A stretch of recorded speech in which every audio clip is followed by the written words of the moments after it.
Hello, everyone. Welcome live for the last time this year. And I'm not only here with Andreas, our CEO. Today it's a surprise. We also have Robert, our CTO. Hi, Andreas. Hi, Robert. Hi, Sylvie. Okay, so we are ready to start with our live. First of all, for those who just joined us today for the first time, if you have comments, we have the live section here. So I always have an eye on our comments. So feel free to ask us everything. Also, if you have feedback, you're more than welcome to let us know, and then we can talk about, let's say, your questions, etc. Okay, then I would say let's start with an interesting topic. So we're now slowly going, let's say, to the end of 2023. So perhaps I thought it's interesting for our users to know something more about the past history of magicplan, because we know the story behind, but I think it's really, let's say, interesting to know for the other people too. So Andreas, Robert, who would like to tell us something more? Yeah, I mean, on this one, why are we also talking about the history? Because we want to talk about the future, right? Year-end retrospective, and then talking about what's to come in 2024. And we had one of our last sessions where we basically gave a little bit of history about how we use the mobile devices to scan the interiors of homes, right? And there was one topic that is basically this underlying foundation that I think we didn't stress strongly, but we touched on. Like magicplan came about with the event of smartphones and like the cameras and sensors and that technology that you had in your phone. And that was something that was really integral to magicplan, that we completely relied on those devices that 10 years ago not everyone had, but today everyone has. And that was really kind of like this strong foundation, but it also brought some limitations with it. So we basically dreamed about doing this video of the world and then just have everything. But to be honest, like if you want to be a bit drastic, we only had this very basic, very simple 2D floor plan, right? But obviously, that is not what everyone is expecting, right? You want to have images, you want to have colors, you want to have textures, you wanted to have all of those elements. But that was something that we could not do in the past, but it's something that we might want to talk about today.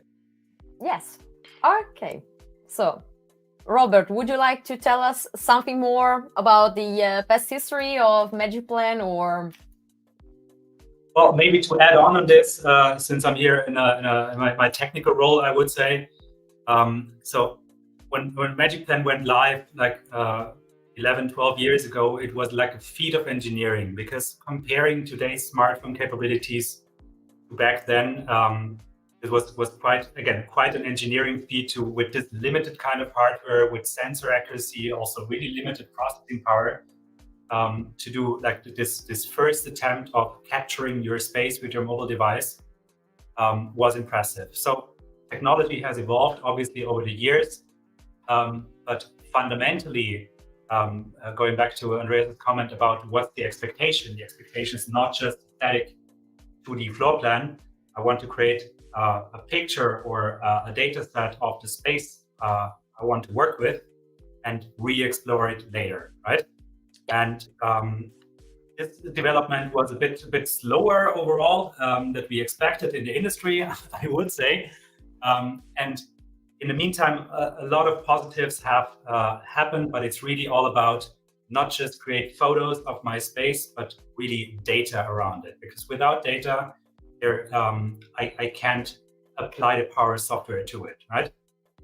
So not just set of pictures or a set of a 2D drawing, but something I can really attach data to. And in the 2D space, I think the industry is doing well. And yeah, today we're going to talk about the future. So exciting times ahead. Okay, perfect. So I would say during the time you're both in, let's say, a management position, of course, CEO, CTO. So what are some, let's say, unpopular decisions that you had to take, let's say, during the time? Yeah, I mean, on this one, the one topic that comes to mind, and I hinted at that earlier, right, is people were not satisfied with just a 2D floor plan. And then once we added the 3D, they were not satisfied with the 3D rendering quality. And that was really a struggle all the time because, and that is one of our most raised criticisms in the App Store today, right? Basically, it said, okay, the 3D is not looking nice enough, and you are lacking objects. That is basically two of the elements. And that was something that I mean, I recognize, or we recognize, and we also agree with the users, but it's just in terms of investment and money spent to kind of have this big catalog and have this massive renderings. That was something that we never thought we could be competitive. And that was really this tough struggle between what does the user want, what can we fulfill, are we like allowing ourselves to tiptoe in, or do we spend really lots of money? And I think, yeah, I can remember countless discussions where I said, well, if we want to spend in 3D assets, we can almost spend unlimited amount of money, and we don't have that. And that's something that, yeah, we struggled quite a bit, because obviously the demand was there, and not necessarily only in this rendering space, but also in the picture space. So there was lots of discussions about can we do hardware and so on and so forth. And those are the two elements where we, yeah, really always felt limited by basically the money we could spend on it.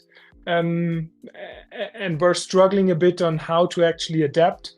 And then that's the transition to the exciting times ahead, because today we wanted to talk about two solutions that recently came up that are really exciting to us. Perfect. Robert, would you like to add something, or you're happy with Andreas' answer here? No, let's move on. I'm happy. Okay, you're happy with that. Perfect.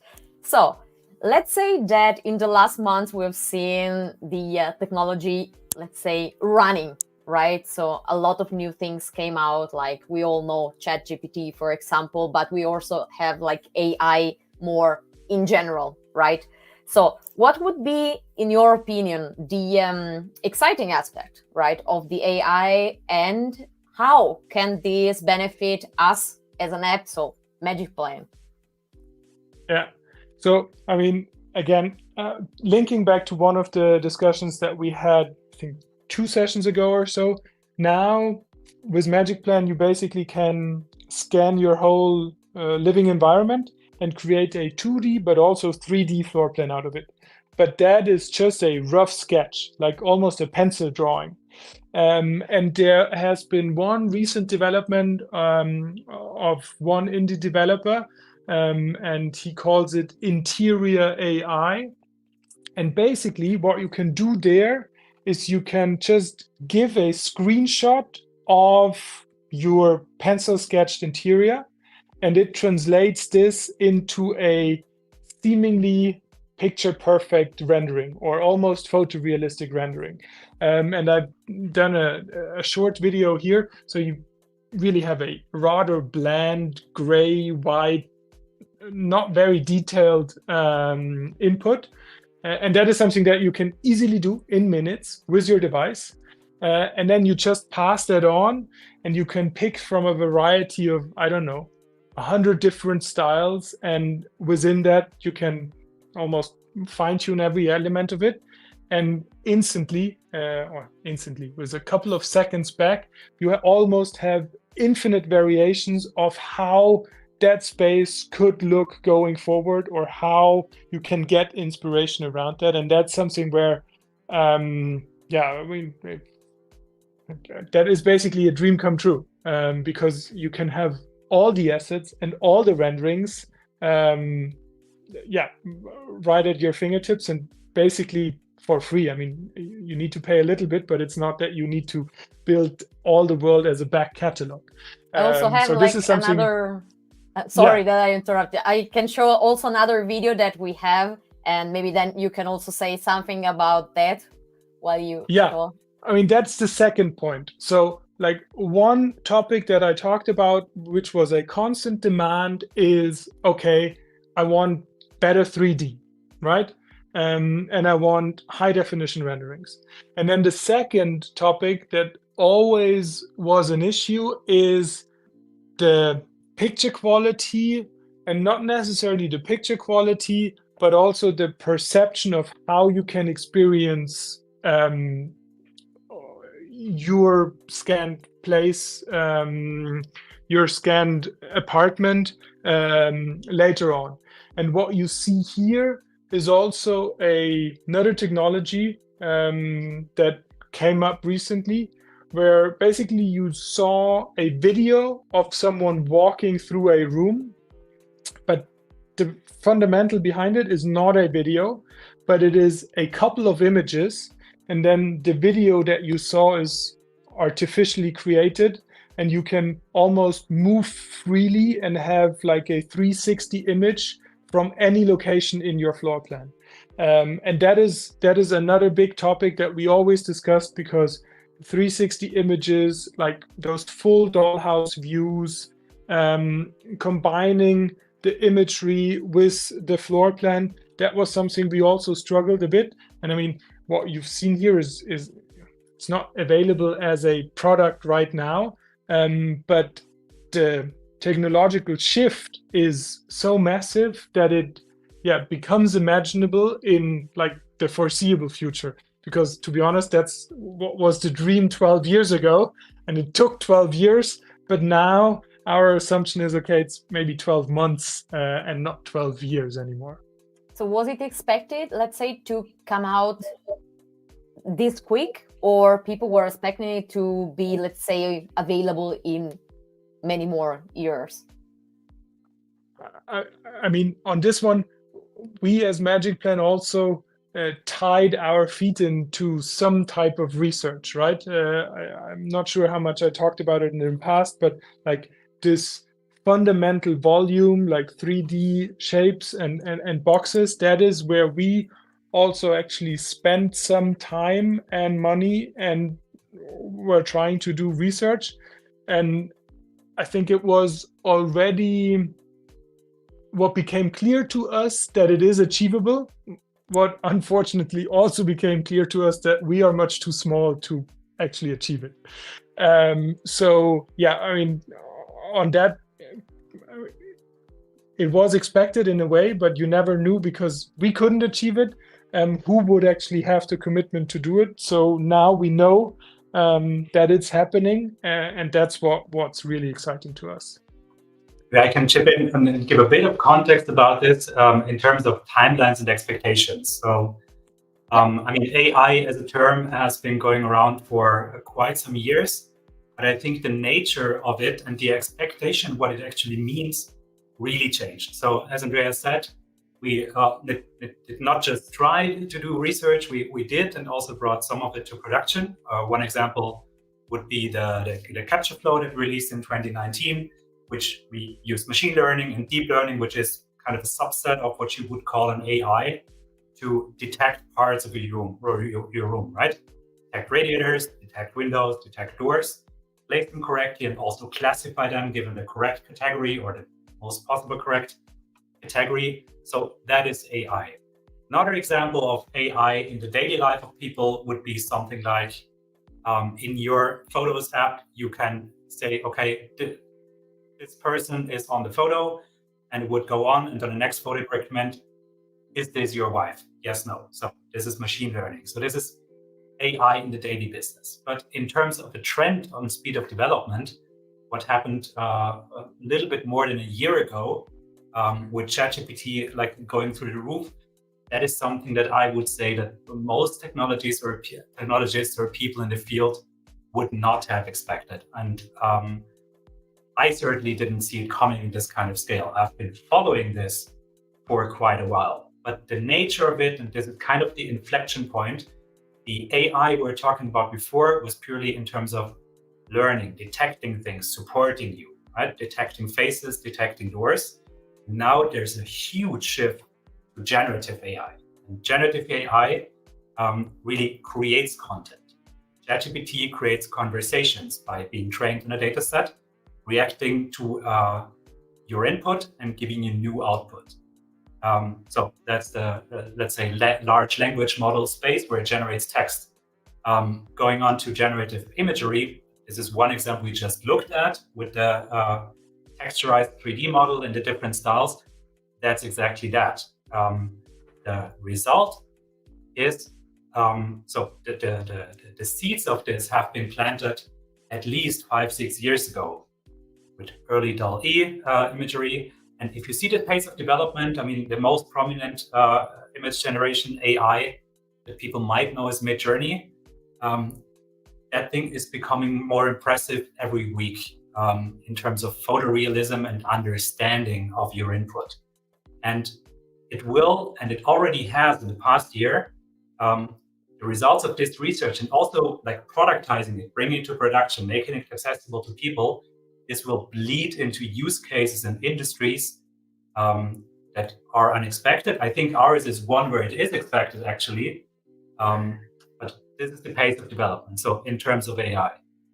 Moving on to what we just saw with the interactive tour through the rooms, I think, well, there is AI involved for sure, but it's not a generative one. This is a technological feat in really understanding from the picture what are the sizes, what is the actual geometry, and making that accessible.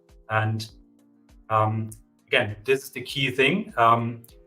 We have seen glimpses of this in the past years with singular research papers, singular research result, but nothing as complete as this. Always important to judge expectations. We know that as magicplan, we do not have the resources, but we have an industry out there which is kind of focused on this kind of work, and we will benefit from that as we have benefited as a specialized product from other developments. Whether it's going to be open source or whether it's going to be Google or one of the other big players, Apple, that's to be seen. But I'm with Andreas, naturally optimistic. But if we continue the pace of the last 12 months, in 12 months, we're going to have a more interesting discussion. I'm curious to see what we're going to say in 12 months, right? Who knows? Yeah, but I mean, also, like, with a bit of manual work, this inspiration on renderings of your home, I mean, that's possible. What did I do? I took a screenshot and uploaded it to Interior AI. So shout out there to the makers of this. I think it's really exciting in terms of kind of how you can focus the inspiration that you have for your renovation project or your relocation specifically to your room. I mean, in the past, it was always like you could do this Pinterest stuff and look for inspiration, but then you had to adapt it to your room, and that was something that was still not really possible, or you had to do manually. And now the pipeline you see here is like 10 minutes of work. You scan your apartment. We've seen the video last time. It's like 4 minutes or 3 minutes or whatnot. And then whatever, if you want to do your living room, you do your living room. If you want to do your kitchen, you do your kitchen. And I think that makes it more personable. I think that is always what I think we got as feedback from the users, that there was this feeling of disconnect of what we provided in the 2D stuff, because some people don't really think from 2D to 3D, and the 3D was already beneficial because you could feel it a little bit more, but it still didn't really feel yours or not personable because it was just this pencil drawing. And I think what we want to suggest here, that it becomes really yours, or really realistic is a funny word, because it's more personal, everything but realistic. It's completely artificial, but it just from a kind of feeling, it becomes more realistic or more. Yeah, that's a philosophical discussion how we call it, but that is something that I think is really exciting and interesting. Okay. I think one aspect on this, which I also think is interesting, or will be interesting to see, is the degree of control the user of this kind of software gets, right? Because now, as you showed it in the video, I will provide a schematic version of my room and the basic structure and the basic elements in it, and then I'll either choose from a set of styles how I want to have it stylized. But the more interesting part is what happens after. What if I want to change details of it? Maybe I don't like the chair or don't like the wall paint.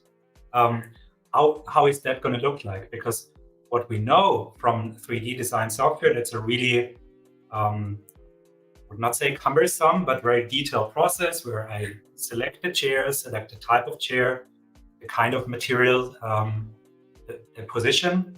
But now with the generative AI, how do I describe what I want? Do I just describe it in a text fashion, talk to it like ChatGPT and say, chair in the bottom right, please, that one, like, make it more beautiful?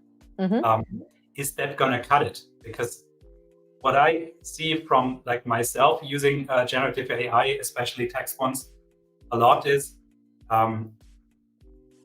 you're a little bit dependent on how well you phrase your prompt. Your prompt is what you type in, right? Yeah. And will it do what you actually wanted? And I think this is really interesting. We get more precise or more concise controls of what we want the AI to do. And I think this is a quite interesting usability or kind of user-facing problem. Yeah. And also there, as with everything, there is many companies, many people with resources thinking about this for good reasons. It's a matter of keeping up. Yeah, this is really true. I see, let's say, playing around with the AI with friends.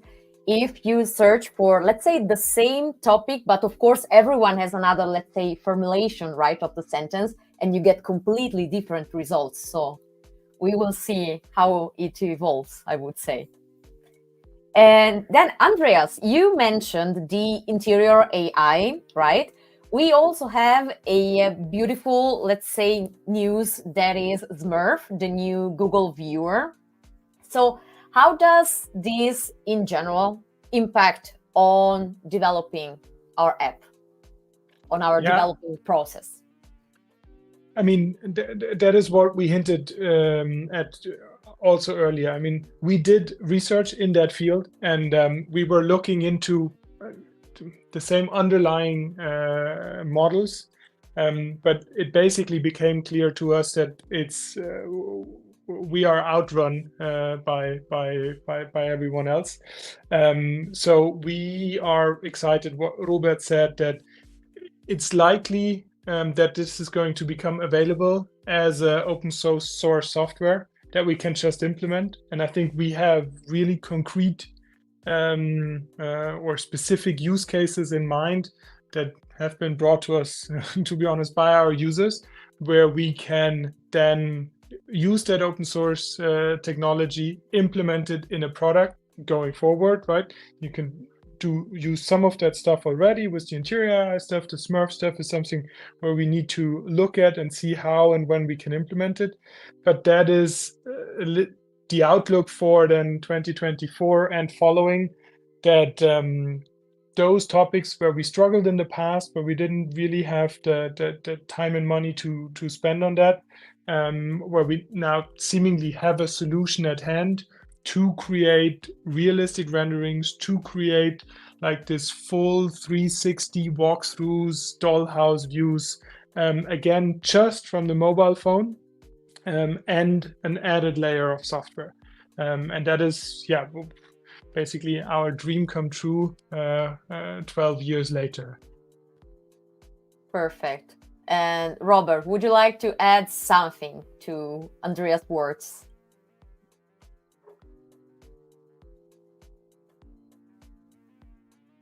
I think there is the amount of compute involved here is nothing to underestimate. Who follows the industry a bit, the ascent of AI today is actually limited by hardware availability, which is kind of interesting and unexpected, and not just driven by let's say chip shortages that we heard from other industries. But yeah, the key thing is with what I said before, our devices in our pockets are as powerful as our desktop computers 10 years ago, or even more powerful than that. And it kind of fulfills not just the dream that a walkthrough that we just saw is even technically feasible, but especially it looks like it will be able to create and capture it on your mobile device, and then make it available to everybody in your project involved.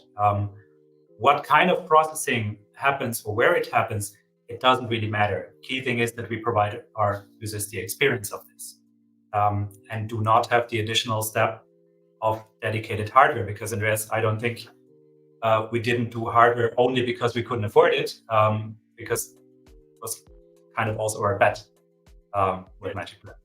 Yes, I mean, it's the underlying hypothesis that, it's basically pointless to compete against the software. And all of those topics, they were thinkable but not achievable, and now they become achievable. So that is really, why it's so amazing and why it's so exciting in the end. Okay, perfect. We have a question here from Pablo. Hi. And he says, are there any plans to expand the compatible 360 cameras with magicplan for the future? Insta360 user here. Who would like to answer? Yeah, on this one, we always try to be compatible with 360 cameras, with laser distance measurers. We are a little bit limited on, like, do we actually get the application protocols provided so that we can integrate? But that is something where we look out for. And for the Insta360, to be honest, like on the top of my head, I don't have the current status. I don't know, Robert, if you know more, but just the general answer is that we are actively searching and also trying to listen to our users to make as many hardwares compatible as possible for us in terms of like the technological feasibility. Exactly. And one learning that we also had, we want to be accessible and compatible. In this example, it doesn't necessarily mean that we have to directly integrate with all the hardware, but we need to make it easier to import pictures that have been created with these cameras, and also being able to make them accessible and in an interactive fashion. And for Insta360, this is definitely something we should take a look at. Okay, well, thank you, Pablo, for the recommendation. Thank you. You can also use, let's say, the camera of your phone, which we launched, let's say, back in summer. We had this amazing feature. A lot of people were asking for it. So you can also just use your camera without external devices. Okay, I would say if we do not have any other questions, we saw all the topics for today. Andreas, Robert, do you have anything else that you would like to add for this live, the last one for 2023? The last one of 2023. No, I mean, thank you, Sylvie, for organizing those and hosting those. Like maybe your red shirt is into the festive season mood. No, like happy holidays, and see you again next year. Happy holidays. Thank you. Bye. Thank you, everyone, for following us every time that we're live. Thank you. Bye-bye. Bye. Bye-bye.